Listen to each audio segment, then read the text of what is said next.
老六不满20，小六不满15，不过是2个孩子罢了，也不必过多的苛责呀。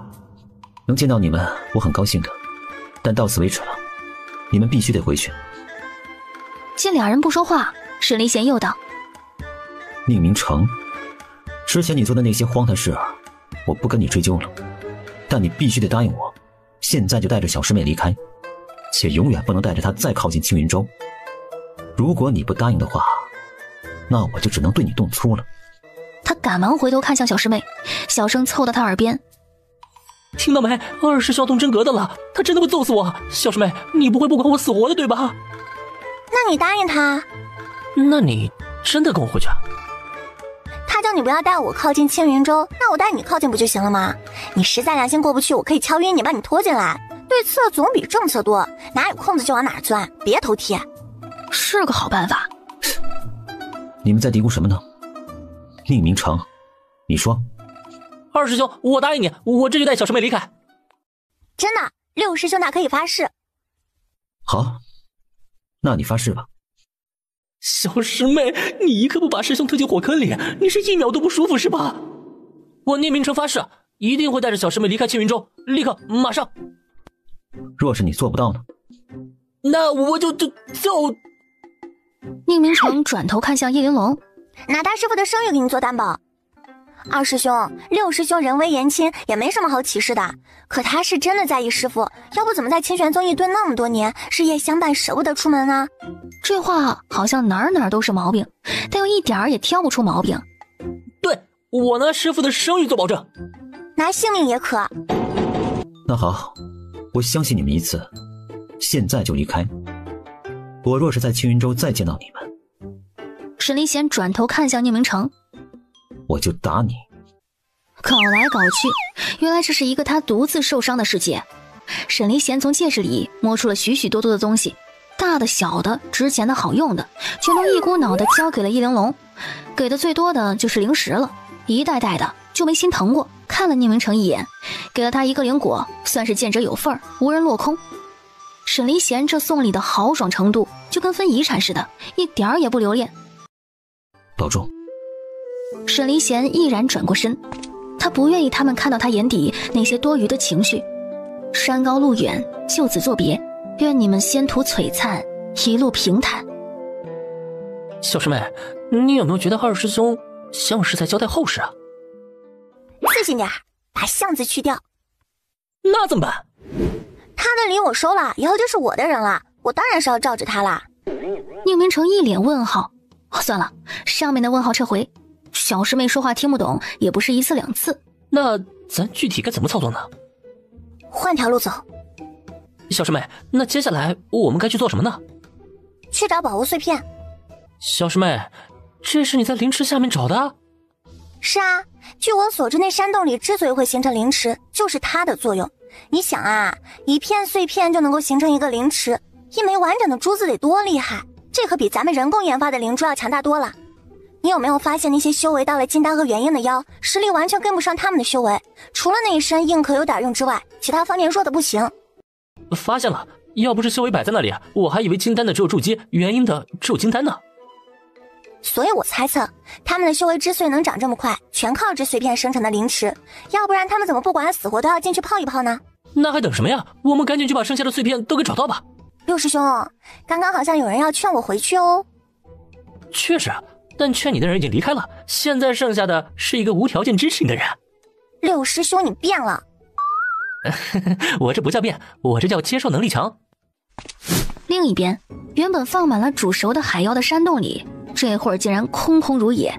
沈离贤不可置信地看着这一切，苍水珠的碎片被人拿走了，到底是谁有这手眼通天的能力，能在他眼皮子底下把这山洞清理得这么干净？这人到底是想做什么？如果只是为了苍水珠，又为何清理妖族的尸体？他眉头皱成一团，心中一阵紧张。那小师妹岂不是危险？糟了，他不该放他们自己离开的，一定要尽快找到他们。小师妹，你打算怎么做？我们找了一大圈，好不容易找到这些海妖，可是七星宗的人在那里，身为名门正派，我们不好直接办事啊。六师兄，我有个大胆的想法。宁明成浑身一震。有多大胆？叶玲珑小声的在宁明成耳边说了几句。这岂止是大胆，你是认真的？我认真的，这是一次找齐所有碎片的最好办法。你放心，要是真出了事儿，打不过还跑不掉吗？我有后招。六师兄，这个你拿着。这个是什么？我模仿那些大门派做的保命符，他们的保命符是用气血静养许多年，使得符纸跟自己命数相连而成。但以咱们这种搞事情的频率来看呢，他们那种长期养符的办法太费时费事了。这个我就做的简单了点，你就凑合着用吧。那用起来跟他们的有什么不同吗？他们的保命符百丝百灵，我的看运气，正好撕到一张能跟你契合的，就能够瞬移离开。保命的东西还看运气啊？万一运气不好呢？紧急情况下哪有时间一张一张的撕？我能不能一把全撕了？反正肯定会有中的。不能，因为撕一张你就尝试一次离开，一起撕全部一起尝试容易出事儿，搞不好同时剩下好几张，你的手和头去的不是一处。这是什么惊悚故事？那如果我运气不好，岂不是要撕到最后一张才能离开？六师兄此言差矣，你若真的运气不好，撕完了你也不能离开。小师妹的保命符简单的确实有点太简单了，关键时刻还得玩心跳。那你多给我几张呗，搞不好这一叠没有一张契合我的。给多了没用啊，这么多张你撕完还没走，对面肯定已经想把你送走了。宁明成握着叶玲珑给的那一叠符纸，面如死灰，一点保障都没有。小师妹，如果真的出的事，自古修仙逆天改命，哪有不危险的？而且你要天才地宝，不得付出点代价？磨磨唧唧干什么呢？相信我，这件大事干完，你必定整个人都会升华的。你确定不是升天吗？那就升啊！叫你不好好修炼啊，叫你打不过七师兄，叫你打不过对面，升天你怪谁？你不得自己好好反省一下吗？说的好有道理啊！快点儿，他们要撑不住了。死就死，你一个筑基都敢玩，我一个金丹怕什么？这不就对了，人生难得放纵一会儿，去战斗吧，骚年！尔等妖族，休要猖狂，在我人族地盘上放肆，问过我手中的剑没有？宁明成怒喝一声，大义凛然地加入了战斗之中。得救了，终于得救了！我操嘞，竟然来了个厉害的，要打不过了。别慌，你们拖住时间，我去报告大王请求增援。我报你个头嘞！就凭你还能见到大王？你来拖，我去找。英雄，他们数量众多，拖下去对我们不利，趁此机会我们赶紧走。区区人类修士到了我的地盘上，你们还想跑？谢灵异瞪大了双眼，声音认得，每一个字都听得清，但为何连在一起他没懂呢？来支援了，我们来支援了，围住他们，别让他们跑了。这不就是叶玲珑吗？他什么时候成妖了？只见他手腕轻轻一抬，顿时空中弥漫的那些水汽全部流动起来，迅速的凝结成一团团巨大的水珠。他手一挥，水珠像是倾盆大雨一样往他们的身上砸落下去。叶玲珑双手一收，再一次捏了个法诀，顷刻间落在对面身上的倾盆大雨变成了坚硬的冰块。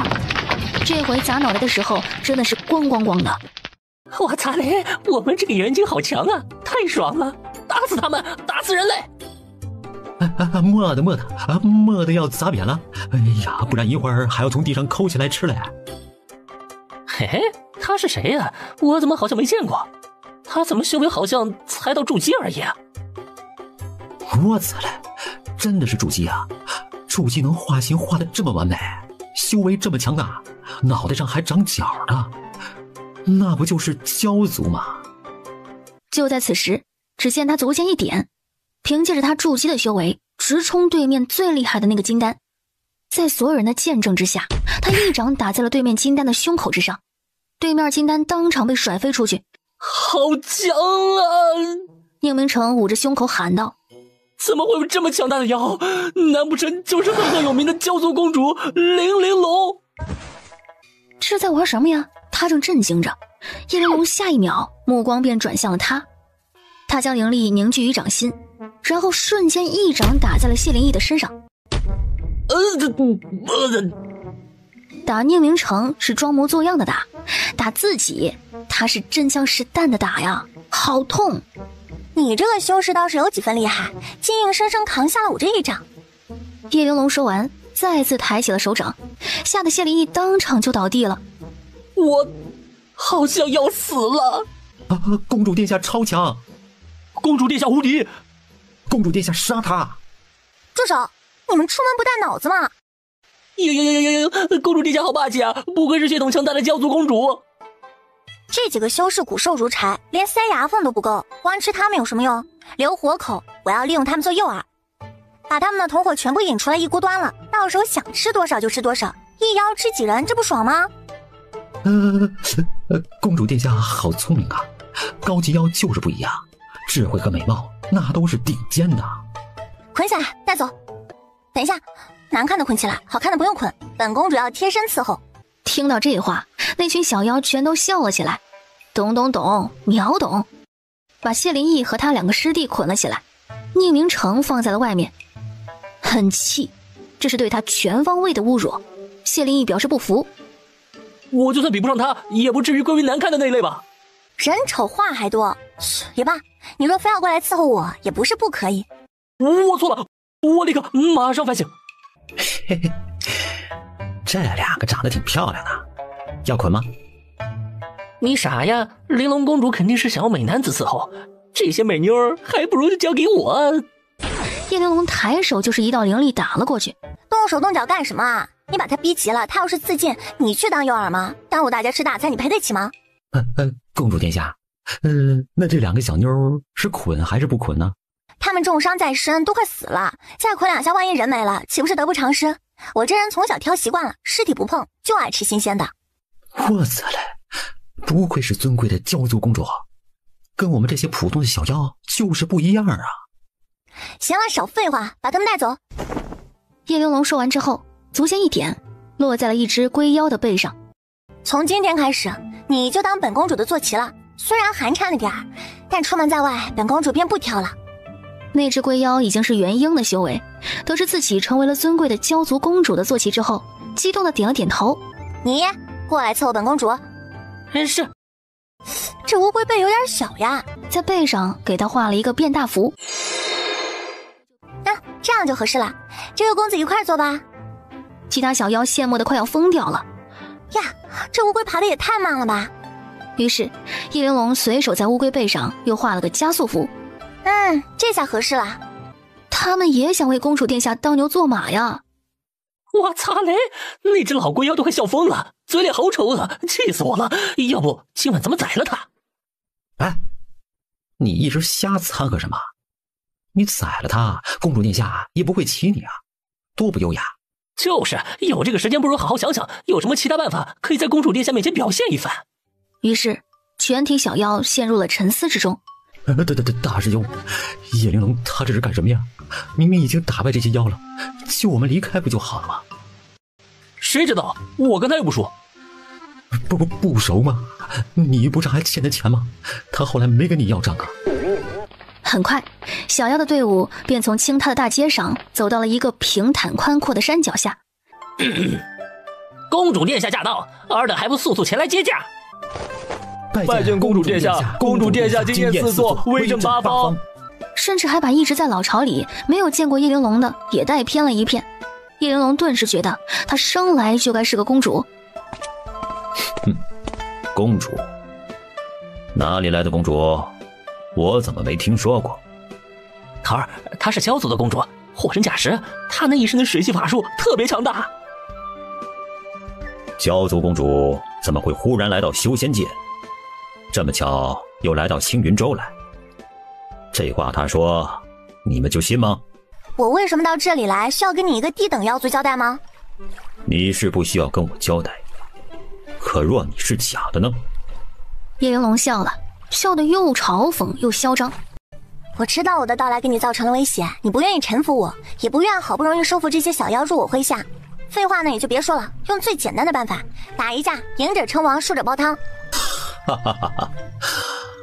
打一架，就凭你一个筑基的要打我这个元婴，你是疯了吧？跟我打你配吗？本公主从不轻易出手，先派本公主的俘虏跟你玩玩，你打赢了他才能获得挑战本公主的资格。你去打死他，本公主重重有赏。话音落下，他从戒指里取出了一瓶补灵丹，叶玲珑粗暴地撬开了宁明成的下巴，将掌心里的补灵丹全塞进了他的嘴巴里。那一刻，全场爆发出一阵激动的尖叫声。补灵丹，公主殿下掌心总共到了8枚补灵丹一口闷了，天哪！哎呦，酸死谁了？我才来，原来是酸死我了。公主殿下，我也想替你出战呐。打死他，这瓶补灵丹就赏给你了。宁明成瞪大了双眼，努力地演出一副震惊又激动且特没见过世面的模样来。我愿为公主殿下效劳。喏，武器还给你，好好打，别叫我失望。说完，他足尖一点，飞跃而起，踩在那些鱼虾蟹的脑袋上，一路飞到了一棵大榕树下，站在了平坦的地面之上。他手指轻轻一点，脚下的植物迅速的生长变大，他轻盈的身体往后一躺，公主风范拉满。小妖们看他这一连串的施法，眼睛都看直了。公主殿下简直是我的神啊！宁明成一看气氛搞得差不多，小师妹在小妖们的心中已经众望所归，该动真格了。于是他长剑一挥，便朝着那只河豚妖杀了过去。高手过招，打得快，输得也快。元婴期的河豚妖被宁明成以金丹期的修为越级打败了，长剑挥下，河豚妖当场丧命。可还有谁不服？服！公主殿下英明威武，无人不服。我等愿意为公主殿下当牛做马，绝无二话。气氛再一次被带动了起来，全场所有的小妖一声声高呼公主殿下，声音震天，场面浩大。瞧，他也是有信徒的人了。你们大王呢？我来青云州有一阵子了，怎么没看到他？别说了，我们也不知道他在哪里呀。哎，他带你们来修仙界攻占青云州，竟然不管你们？我们说是他带的，其实啊，只能算是顺带的。他不知从哪里得了个宝物，在妖界啊开辟了一条通道，去通往修仙界的。我们也只是跟在他后面过来的。他知道我们来，没阻止，但也不带着我们玩啊。那这么说来，你们基本上是处于无人管的状态。之前是，可现在不是有您了吗？咱以后誓死效忠公主殿下，绝无二心。没错，我们愿为公主殿下干到徒弟，当牛做马。放心，很快就会有机会啦。你们知道那颗珠子为什么会变成碎片吗？哪颗珠子呀？笨蛋，苍水珠啊！哦，对，苍水珠原本是青云州城主的宝贝，大王去把城主家给灭了之后，把苍水珠给带了出来。带出来之后，他当场就把苍水珠给震碎了。苍水珠震碎成好几块碎片之后，他随手扔给我们了。哎呀，说到这个我就来气，当时我们其实是抢到一个碎片的，就在咱们头手里。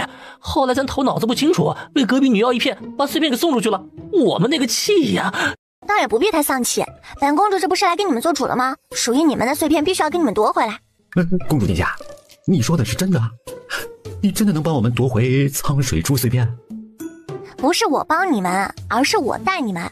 你们本来就是实力很强的妖啊，只是缺了一个引领你们的人，否则以你们的实力，别说隔壁那群妖，就是整个青云州的妖也能拿下。对，公主殿下你说的对，我们本来就很强啊。那我们什么时候去抢回来？莫慌，本公主已经制定好了一套作战计划，抢回灵珠，干翻隔壁。没错，干翻隔壁，抢回灵珠，干他！这两位不是你们七星宗的师妹吗？为什么没有串门拜服啊？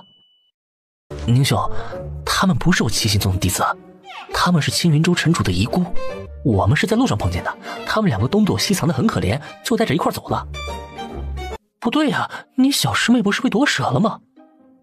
你才被夺舍了，可他那一身妖气，区区一点妖气，还有他头上的角，不过2个小角，竟然全是假的。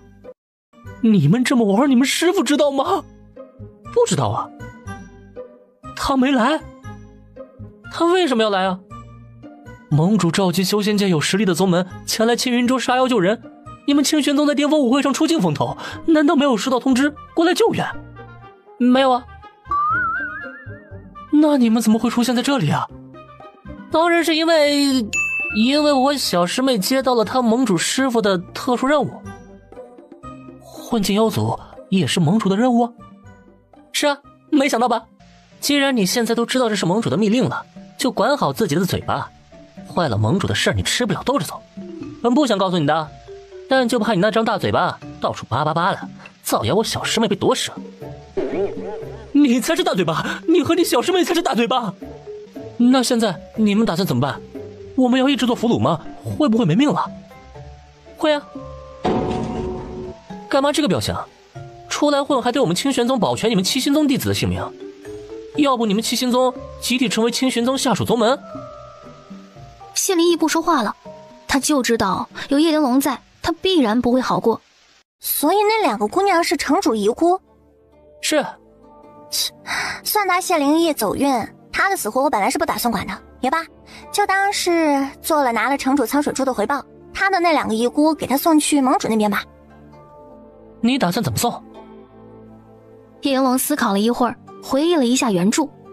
原著里叶荣月也来过这个地方，他是跟着男二，也就是妖界狐族的许天幽一块来的。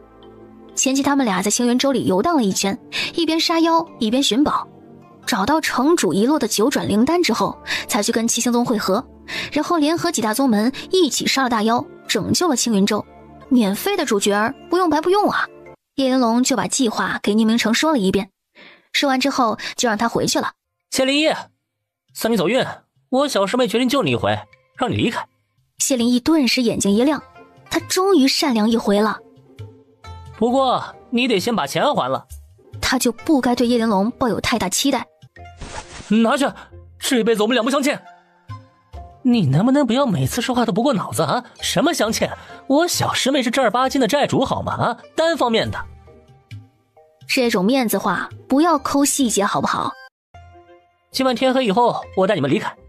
谢兄，你赶紧用你们七星宗的联络方式联络你家师妹叶荣月，我把你们交到他手中，到了他那里你们就安全了。我家师妹在附近。宁师兄，你不跟我们走？对。你怎么知道？我师妹说有小妖看到他了。他的师妹竟然在附近，有救了有救了。此处危险重重，你为何不跟我们走？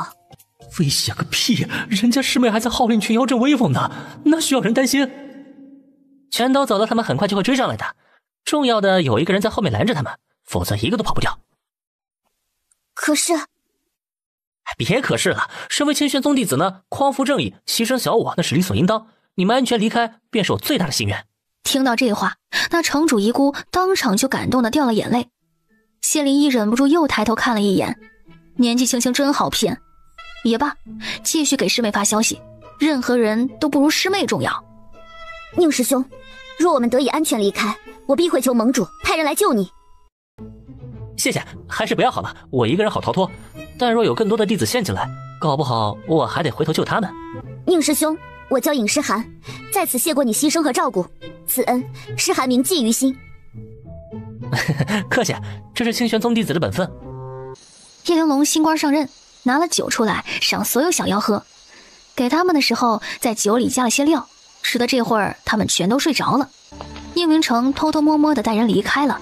白天的时候，叶玲珑派了好几个探子出去查探过，这广泛的撒网还真叫他们给遇到了叶荣月，所以宁明成带人逃出来之后，便直奔叶荣月他们所在的方位。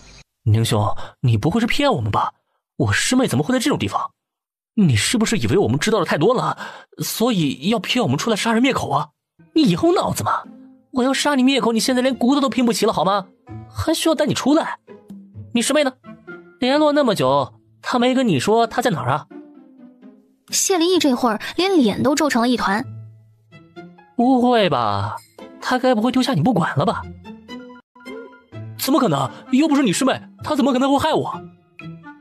你话要说清楚了啊！我小师妹可没害过你。现在不是正是这个的时候。你在污蔑我小师妹，我不能忍。行，是我错了，可以吧？对不起，我再也不会诋毁你家小师妹了。啊不对，等我找到我师妹，我这辈子都不会再出现在你们面前了。谢灵义说完，又低头给叶荣月发了好几个消息。这时，宁明成往前一指：“啊，你师妹找到了。”谢灵义转头看去，还真的是荣月师妹，有救了！他终于不必再提心吊胆、处处受气了。他内心激动的准备朝着叶荣月的方向跑过去，然而下一秒，他整个人的脚步就被定住了。荣月，你别生气了，为谢灵义侵害了你的身体根本不值得。谢灵义算是什么东西？这些日子以来，一件事情都没有为我做过，还要3番4次的让我给他收拾烂摊子，一次不理便一直罚，他怎么不去死啊？荣月，你若实在生气，我去替你杀了谢灵异便是。不必了，为这种废物浪费时间根本不值得。九转灵丹还没找到呢，绝对不能再让叶玲珑抢了先。我这次不仅要抢在他前头，我还要等在那里，我要等他来抢，等他走进我的陷阱里，然后用最狠的方式让他生不如死。我要把我所受的所有屈辱全部都给讨回来。好，我陪你一起，你做什么我都陪着你。那谢灵异呢？不用管他，路上若是遇见了，杀死便可。我们可以杀了他，嫁祸叶玲珑。毕竟他们有仇，你师父座下的弟子可都知道呢。若实在遇上，也只能如此了。他自己是个废物，就别怪我心狠。荣月，那若是遇到司玉晨呢？你好端端的提他做什么？我就是好奇，他在巅峰舞会上输给了裴洛白，不但没给你找回面子，反而害得你面上无光。他知你受了委屈，不但没想给你报仇，反而劝你不要跟叶玲珑计较。这样的人，你心里还放着他吗？他是对不起我，可你呢？你一定要戳我痛处吗？一定要让我难受吗？我不是这个意思啊，我只是没想到你这么在乎他，即便是被他伤害了，也还惦记着他。所以呢？你现在是要离开我吗？叶荣月深吸了一口气，看起来很是难过。那你走吧，我一个人也可以，我们永不相见。我不是这个意思，怎么会离开你呢？怎么会舍得你一个人在这么危险的地方呢？荣月，对不起，你别生气了。别道歉，你没错，我错了。不是的，谢兄，你师妹跑了，你还不赶紧追啊？我追什么？你没听见吗？她碰见了我就要杀我。怎么会？她是你的师妹，不是我的小师妹啊。我的小师妹会害你，可你强大的师妹只会保护你啊。你故意的是不是啊？你故意在戳我伤口是不是？那倒没有，我只是怕不能把你送走，你要砸在我手里了。宁师兄，你能不能带我们离开？我想跟着你走，我还想活着，想给我爹报仇。我暂时不能离开，要不跟我一块回去吧。好。谢灵异猛地一抬头，只见宁明成真的走了，尹诗涵和他的侍女紧紧跟在他身后，就连他七星宗2个同门都跟着一块走了。你们2个也要背叛我吗？大师兄，跟着叶玲珑顶多丢钱，跟着叶荣月那是丢命啊！我们又没爱他爱到失去理智，不至于的。来自同门的暴击击断了谢灵异最后一根弦，眼看着他们渐行渐远，谢灵异赶紧追了上去。叶玲珑正坐在叶子椅上打坐修炼，听到动静，他睁开了眼睛。哎，怎么回事？没找到？不可能啊！小师妹，给你讲个笑话，我们被赖上了。叶玲珑坐在那里，听宁明成把事情从头到尾讲了一遍，果然是个笑话。也罢，既然你们留下了，明天就跟我去打江山吧。叶玲珑一大早点兵出征，她坐在乌龟坐骑身上，尹诗涵和她的侍女正式成为了公主殿下的贴身丫鬟，朝着棒妖的地盘冲了过去。叶玲珑在乌龟背上看的那叫一个津津有味，啧啧称奇。她这辈子还是头一次看到那么多海鲜打架呢。就在这时，宁明成率先冲到最里面，眼看着就要一头扎入灵池之中夺回碎片，那个棒妖出现了。那棒妖没料到对面一个小小的金丹竟然打出了元婴的气势，他好强，他好凶，他好帅啊！眼看着硬打要打不过了，他赶紧放出他的媚香泡泡，准备用美色诱惑将他征服。在他话还没出口的瞬间，一剑将他了结。很快，苍水珠碎片到手，看到脚边的棒妖尸体，他迅速捡了起来，然后霸气地往群妖中间一扔。小师妹，看我看我！棒妖杀掉，碎片到手，我已经成长了，未来1年都不需要你再操心了。原本正打得火热的虾兵蟹将们也都纷纷收手，战争在这一刻戛然而止，快得他们几个都没反应过来，就连乌龟背上的叶玲珑也没看懂。他转头朝着身边的尹诗涵递了个眼神，尹诗涵秒懂。怎么回事？刚刚不是还在打架吗？怎么全停手了？发生什么事情了？不会有诈吧？你们这些人类修士懂什么？在我们妖界上门挑战，打死对方的王，把对方王的尸体扔在他下属的面前的这种行为，就等同于告诉对方下属，你们的王已经死了，要么臣服，要么去死。所以，刚刚宁师兄丢了棒妖的尸体之后，大家都停手了。也就是说，他们全部放弃抵抗，臣服我们公主殿下了。恭喜公主殿下，成功的收服了他们，我们队伍又壮大了。彼时，外面的小妖们正在开开心心的吃晚餐。叶玲珑坐在他自建的树屋里面检查碎片，手里的这一块和之前的那一块完美的拼接上了。拼一块之后，碎片的光芒比之前更亮了。这苍水珠好有灵性啊！喜欢吗？等我拼完之后借你几天，让你抱着睡觉。真的吗？不对，小师妹的表情不太对。小师妹，你说错了，我若拿到了苍水珠，必定是抱着修炼，绝无可能抱着睡觉的。我必须要努力超越所有人。叶玲珑微微一笑，这就对了。小师妹也太会挖坑了，不过问题不大，她接受能力强，应变能力快。小师妹，接下来我们要继续吗？必须继续，苍水珠是我大宝贝，我肯定是要找全的。那叶荣月给你设陷阱这事儿，他不是要再找到九转灵丹的地方蹲我吗？就让他蹲着好了。等我找齐苍水珠一统妖兵，我再点齐兵马，再去给他个惊喜。不愧是我小师妹，头脑清醒，目标清晰。不过我不懂啊，叶荣月从前不是你姐姐吗？她为什么这么恨你？就因为你上次巅峰舞会打败她了？大概是吧，她从小就是天之娇女，习惯了别人众星捧月，被打下神坛之后接受不了，心理扭曲了吧？她从小就是天之娇女，那你呢？我从小就是混世魔女。简直不能再正确了。有没有见过这两个修士，一男一女，男的差不多17岁，女的差不多12岁。没见过。不准撒谎，否则我就杀了你。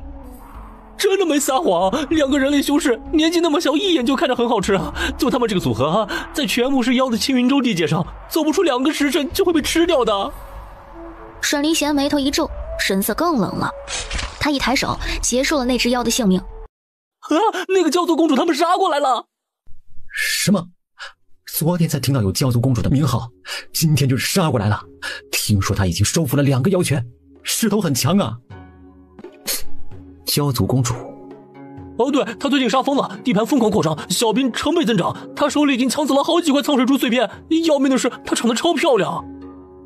我作证，我刚刚看见了，是真的好漂亮啊！这位兄台，你这么强，要不你去会会？教族公主她没有兴趣，但是她声势如此浩大，指不定她能有小师妹的消息。带路。兄弟，你看，就是她，教族公主最强大的人类左狗。沈离贤当场人就呆住了。宁明成。兄弟，这边就是她，美丽又强大，智慧又霸气的教族公主。小师妹，人类走狗，教族公主，这是在干嘛呀？他活了那么多年，即便是当初知道自己是半妖的时候，都没有现在这么震撼。宁明成刚一剑斩杀了那只章鱼妖，忽然一股强大的气势朝着他侵袭而来。宁明成内心一慌，回头挥剑抵挡。下一秒，待他看清楚来人时，内心咯噔一声，完了。二师兄，你听我解释，救命啊！我操了，这个元婴级别人类的修士，这从哪里来的呀？我们的战神被一巴掌给打飞了。完了，这一次是不是打不赢了？要不要现在就撤退啊？沈离贤再次朝着宁明成走了过去，眼看着自己又要挨揍，宁明成赶紧连滚带爬的跑走，然而没有用，硬生生的又挨打了一巴掌。二师兄这人果然言而有信，眼看着准备要再挨第3个巴掌的时候，叶玲珑赶紧飞过去阻拦沈离贤，没带一点灵力，胸口只是被轻轻摁了一下的沈离贤一脸问号，趁着其他人看不见，偷偷摸摸的喊了一声二师兄的叶玲珑，区区人类元婴也敢在本公主面前造次，今天定要叫你知道本公主的厉害。叶玲珑话音落下，再次一掌打在了沈离贤的胸口。沈离贤呆了1秒钟，然后一点征兆都没有的咚的一声倒地了。这辈子都没干过这种事情，也不知道倒下去的姿势正不正确呀。小师妹，她是这个意思吧？是要演吧？会不会太生硬了？要吐个血吗？啊，这个好难呢。有点羡慕六师弟了，毕竟他是真的吐血，不用考虑演得好不好。那倒下之后呢？是要闭着眼睛还是睁眼呢？是心有不甘还是认输求饶啊？这学问好多呀。就在他惴惴不安时，整个山谷爆发出了一阵激动的叫喊声：公主殿下战无不胜！公主殿下神勇无敌！公主殿下惊艳四座，威震八方！起来吧，从今往后你便是本公主新收的俘虏了。沈离贤从地上站了起来，他呆呆地看了叶玲珑好几秒，一直到愿为公主殿下效劳。受到了指点的沈离贤顿时茅塞顿开。啊，原来是要这么演。六师弟果然是好专业呀。愿为公主殿下效劳。好。叶玲珑说完这一声，全场的小妖们再次跟着一块尖叫了起来。宁明成一转身，熟门熟路地跳进了灵池里面，再出来的时候，他的手里多出了一块苍水珠的碎片，并且将这块碎片双手奉上，恭敬地递给了叶玲珑。叶玲珑大战获胜，便带着新收的小妖浩浩荡荡地回去了。二师兄，我知道我现在说什么都没有用，不如你听小师妹解释，你该不会连个说话的机会都不给她吧？宁明成，你竟然躲在小师妹的后面，你要脸吗？我要命！变了，六师弟他变了。上次分别之前，他还没敢顶嘴的。二师兄，你不要生气啊，这件事情我们也没办法，真的。叶玲珑赶紧开始现场编故事。你也知道我们两个势单力薄，那青云珠的妖那么多，我们那天没走多远就碰到了一群妖，敌众我寡，力敌不行，只能智取了。是我的错，我不该放你们自己离开的，我应该护送你们出去的。二师兄，你不要自责了，我们现在都好好的。好吗？几天不见，你就变成这个样子了。一开始我以为你被夺舍了呢，没想到你竟然是成了堕妖啊！你到底经历了什么？二师兄，我经历了粘脚和贴符2个步骤。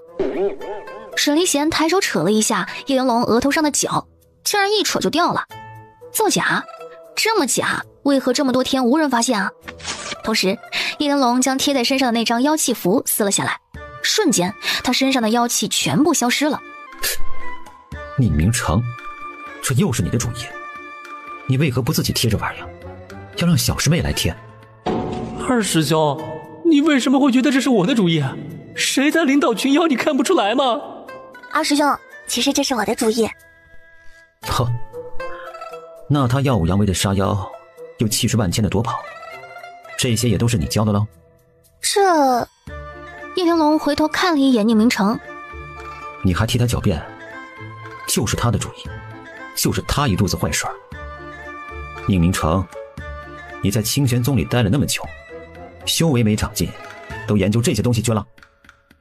不然今天这一出，你怎么演得那么顺呢？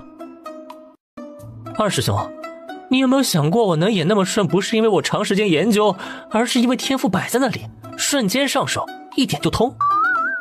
变了，六师弟真的变了。即便你们是为了自保才会出此下策，可长此下去终究是危险的。我马上就带你们离开吧。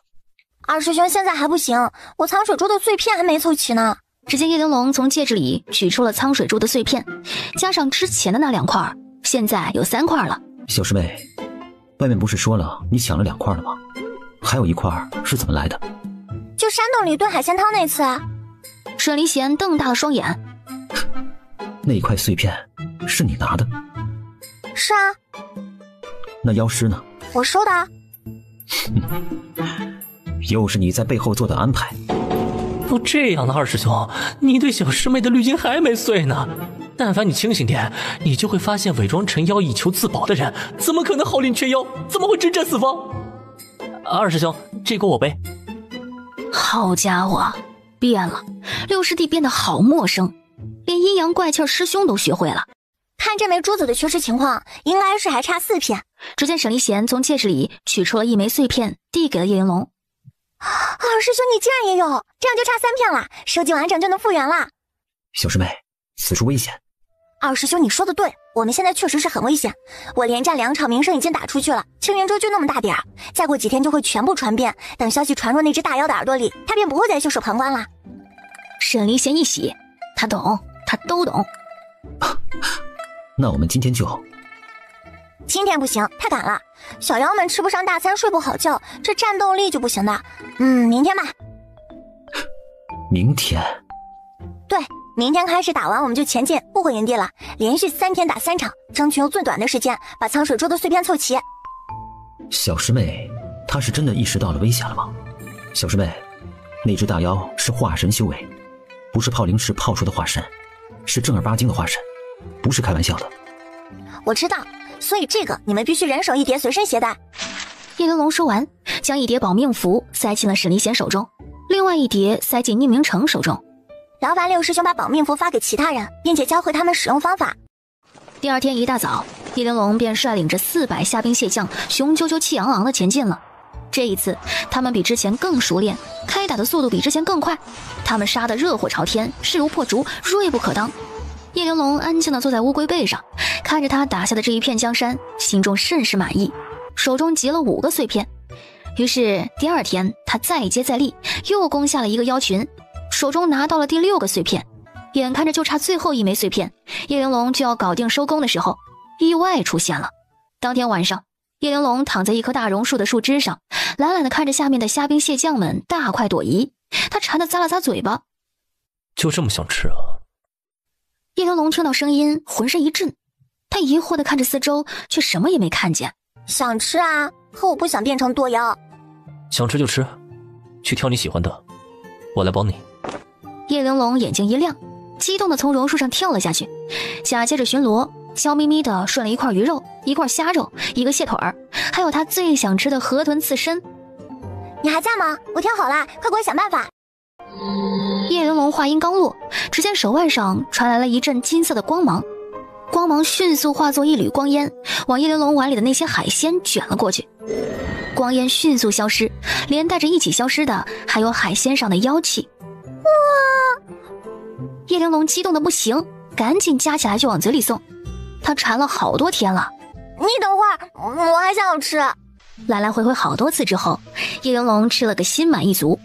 你什么时候醒的？这几日陆陆续续有睁眼，每次睁眼都能看到你上阵杀敌的威风样子。叶玲珑讪讪一笑，坐在龟背上看别人打架也威风吗？最威风的难道不是指点江山让别人打吗？你以后都会醒着吗？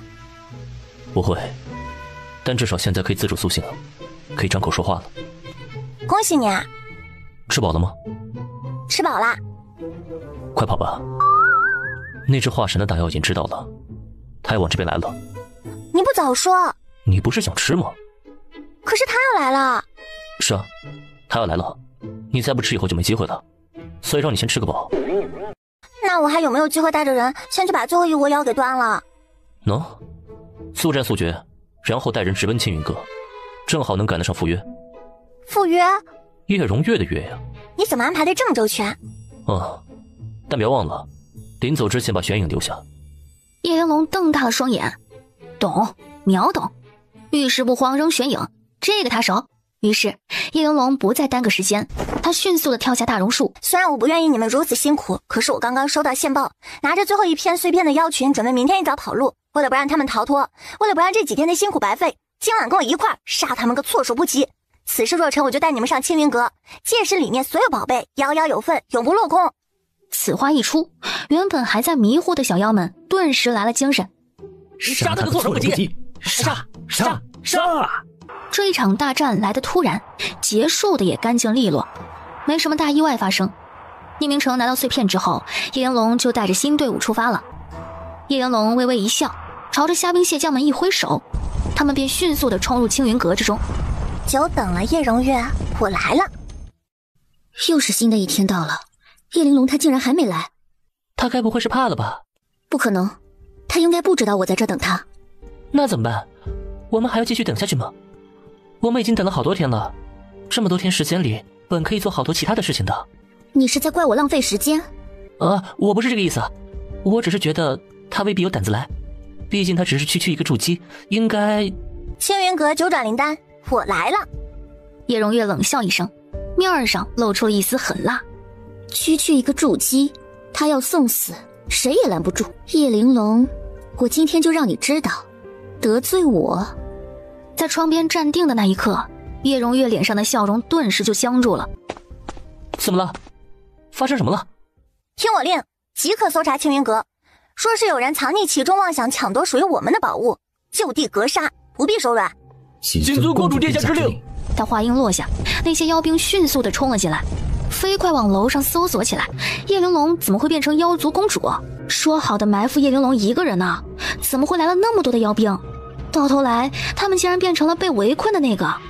别怕，这些妖兵实力很差，我带你杀出去，把叶玲珑给杀了。好，我等不及了，我要他立刻马上给我。你们也去吧，省得有什么阴险玩意儿在这里面鬼鬼祟祟搞埋伏。这年头人心险恶，什么人模狗样的都有，都当心着点儿。是，公主殿下。这时，叶荣月便看见从叶玲珑身后走出来2个人，一个是金丹期的宁明成，实力很强；另一个实力更强，竟然是个他没见过的大元婴。叶玲珑，荣月，我们必须马上离开这里，他们人数众多，来势汹汹，若是不走的话……若是不走，他还会杀了我吗？我是七星宗的弟子，大家都是名门正派，他凭什么杀我？都找快点，可别让人跑了。我来此处的事情必须保密，死人才不会透露消息。你都听见了，我们已经看到他跟妖在一块了，他要看到了肯定会杀我们灭口的。我知道你不必反复提醒我，但凡你修为再高一点，我需要受他这气吗？许天佑面色一白，荣月，你别生气，我……荣月师妹，你怎么会在这里啊？你也是跑到这里来避难的吗？叶玲珑的人已经包围上来了，我们要逃不掉了。所以呢？所以我想好了，横竖都是死，不如就死我一个。我现在去攻击他，给你们拖延时间，你们迅速离开。大师兄，这种时候我怎么忍心让你为我而死？有什么不忍心的？你不是本来就要杀我吗？你说什么？我说再见了。话音落下，谢灵翼纵身一跃，跳出了窗口，朝着楼下的叶玲珑扑了过去。叶荣月还没明白过来发生了什么事情。荣月，他把九转灵丹偷走了。谢灵翼，你出卖我！对啊，怎么的？为什么？你为什么要出卖我？你怎么可以这样对我？别装了，那天晚上你摔玉牌的时候，我在附近。叶荣月受伤的表情瞬间裂开，转而变得狰狞。你们，叶玲珑，惊不惊喜，意不意外？哎呀，上面还真有活口，你们怎么办事的？上3楼杀他们！两人从窗户跳了出去，朝着青云阁上空飞走。然而，他们还未飞出青云阁范围，便被守在上方的宁明成和沈离贤拦截了下来。叶荣月被宁明成击落下去。荣月，眼看着落地的叶荣月迅速被妖兵们包围起来，许天幽又急又怒，瞬间爆发出来，身后出现了3条狐狸尾巴。原来是狐族，你竟然藏了那么久。他竟然真的是只狐妖！我说我怎么斗不过他呢？当时我还为此深刻检讨了许久，是不是自己不够体贴温柔，导致叶荣月他对我渐行渐远？原来就这还用深刻检讨许久？看长相不就知道了吗？叶玲珑十分不同意。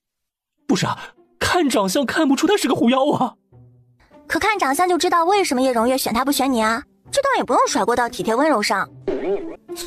长得好看有什么用？长得好看至少不用被捆。这就没法反驳了。你的关注点不对，你难道不是应该震惊于叶荣月藏了只狐妖在身边藏这么久？这可是修仙界，一只狐妖跟着他横行霸道，你们七星洞的弟子不觉得自己好危险吗？搞不好哪天被妖族灭了都不知道为什么。谢灵翼浑身一震，对啊，这可不是小事，你要好好斟酌回去啊，报告你们掌门。看到谢灵翼迅速点头并十分认真的样子，叶玲珑便满意了。忽然间，嗖的一下，他的身后飞来了一把剑。叶玲珑看到玄影匆忙归来，便知道那只大妖已经在他们身后，马上就要到了，没时间了。于是他足尖一点，迅速的朝着叶荣月冲了过去。你们都干什么啊？住手！全部都给本公主住手！叶玲珑这一喊，宁明成第一个停了手，旁边的妖兵不敢违抗叶玲珑的命令，也迅速的停手了。哎呀，你们干什么呀？她是我姐姐，你们怎么能打我姐姐呢？一个个都眼瞎了吗？你总算还记得我是你姐姐，我以为你打算六亲不认了。怎么会呢？姐姐啊，刚刚都有得罪，请你不要介意啊。说完，叶玲珑把叶荣月扶到了他那只乌龟坐骑的身上，殷勤的替他整理好衣裙。叶玲珑还掏出了一枚珠子，当着所有人的面恭恭敬敬的双手奉上，递给了叶荣月。